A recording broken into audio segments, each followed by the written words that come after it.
My name is McDonald, and this is my testimony. Let's go to the beginning. Well, I was brought up in single-parent mom in New York City. We was raised in the Bronx and moved to Queens.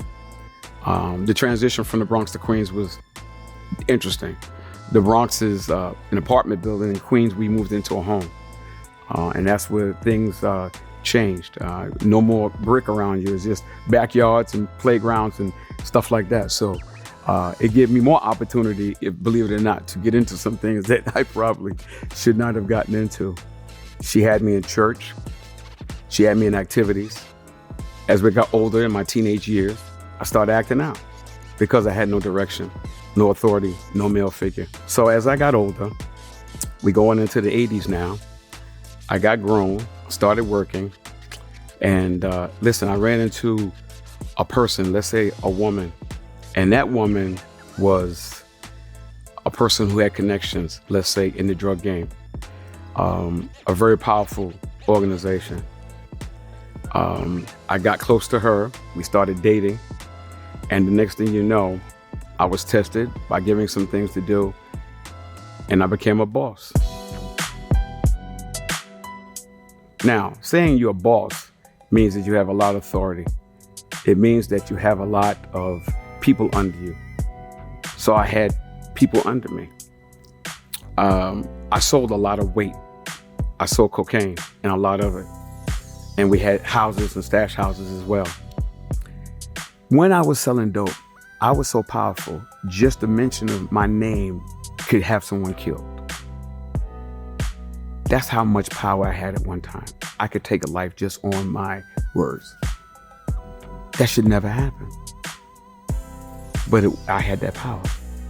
You understand? And so when you have that much power, people don't become real to you anymore. They become a product. You don't care about anything but that money. And then it gets scary when you ain't think about money anymore. That's when I knew it got scary, and I had to get out. When you're making so much money that it doesn't matter anymore, that is the most craziest thing I could ever think of. You go to a place of what's next. So I had the cars, I had the jewelry, I had the money, and I had the dope if I wanted it. What else is there living that life of sin that you could ask for? I had a woman that was giving me sex when I wanted it. I mean, in the sinful world, that's hitting all bars, right? That's the ultimate. You got money, you got jewelry, you got cars, you got dope, and you got a woman giving you sex when you want it, like you want it. It's a crazy, demonic world, but God saved me from it. I think about it some days and I cry because it comes from a place of what if he had not saved me? What if I continued down that path? What would happen? There were some days, I promise you, I thought I would go out and would never come back home. You know, you go on these rides and you sit in the front seat and somebody's sitting behind you. And it's just like the movies. You don't know nothing, you just go to sleep because they put a bullet in the back of your head because you did something wrong, or you made a mistake, or you said something you shouldn't have, or you heard something you shouldn't have. It's all part of the dope game. Always knew somewhere in my heart that God was looking out for me. I was in many situations where I could have died, shootouts and such, but he saved me. So let's fast forward and listen, the drug game in itself, crazy, animated, like I said, made a lot of money, but I wanted to get out. And the reason I wanted to get out is simply this. When you make money like that, it doesn't become real anymore. And what do you reach for then? What do you hope for then? You want more than money. You want something else, but it's not there. And so God pricked my heart one day, and I knew it was him speaking to my heart. And I received the message from him. You are still my child. You know, the old adage that your parents and your grandparents are praying for you really took hold with me, I believe, because there were some situations in my life that they were actually, I could feel the prayers. And so getting out of the drug game is not very easy. As people who know about the drug game, there's only two exits. One is the jailhouse and the other one is the graveyard. But God had other options for me. And so I actually was able to get out and walk away. But I made a promise to God that day. I said to God, if you got me out of this, I would live for you and I would serve you and I would chase after men the same way I destroyed lives. And so for me, it's almost like a Saul to Paul situation. So God knew my heart. It just needed to be pricked. It needed to be converted. So I would not do evil, but now I would do good. And so that same drive that I had in the dope game, I now do for God. So I turned my life around and got myself back in the church. And all along, I'm still working. So the job I was working on transferred me from New York City to Indianapolis, Indiana. And that was back in 1996. And I transferred to Indianapolis, Indiana, and was working on my job and met a guy on my job. And that individual actually introduced me to, invited me actually to come to TBC. Came to TBC 1 week and then I went home. My wife didn't come the first week. I brought my daughter. Second week, I came, brought my daughter, dropped her off. And then the third week, I think my wife came and then been coming to TBC ever since. So on Sunday, Monday nights, you guys see me, I'm Mac, right? I'm a guy who comes in here, works with the men, counsels, does marriage counseling. But let me tell you, parts of my life that you might not know. I had a little girl named Catrice. You guys, some of you may know her. She was born premature. She was born 11 and a half weeks early. She weighed 2 pounds, 5 ounces. That's the size of an iPhone or a Samsung. That's how small she was.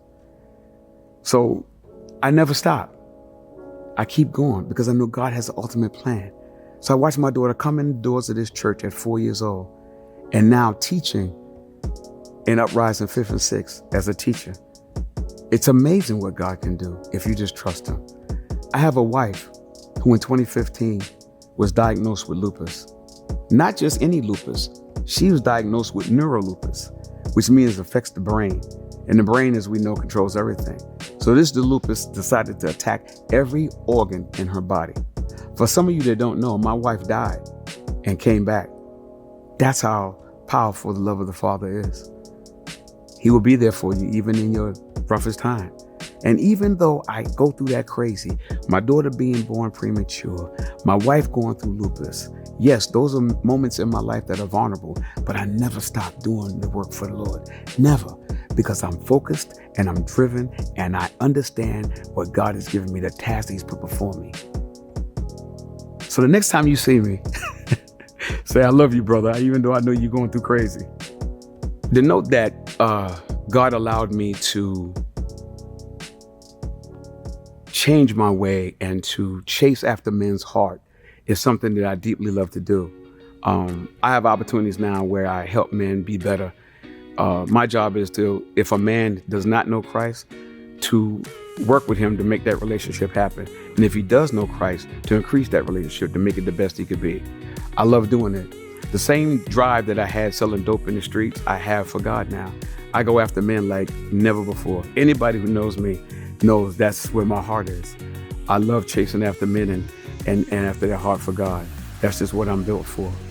But right here at TBC, listen, I was sitting in a seat and I wound up going to a journey class. And through journey, I found out my leadership skills and the fact that, well, I always knew I was a leader. I was a leader in the street, so I knew God could use me in aspect of doing work for him. But I still was reluctant. I just wanted to come in, sit down in the chair and go home. Come in, sit down in the chair and go home. That's what we do, right? But God had other thoughts and other plans. So fast forward, I had the opportunity to be a leader of the men's group. We call it the Wolfpack. I've been a leader of the Wolfpack now for many, many years, going on 12, 15 years now. It's been a long time. But one of the things I loved about the Wolfpack is the situation where I get an opportunity to pour into men and to allow me to not just pour into them, but meet them right where they are. Allow me to say, okay, it's okay not to be okay. It's okay to be broken. Tell them my story. Tell them my testimony. Allow them to see me at my most vulnerable state. And guys really, they flock to that. They trust me. They have faith in me. So that's it. That's my story. It's a Saul DePaul story. It's a story that God saved me from the crazy, and I'll forever be grateful. It's an opportunity for me to just let people know what Christ did in my life and the powerful way that he turned my life from drug game into a man of God who goes after people's lives and goes after men's lives and makes a difference. And I'm so happy that he chose me. If you're in this room right now and you're struggling, trying to find your way, I will tell you that there's always hope. Just trust the process.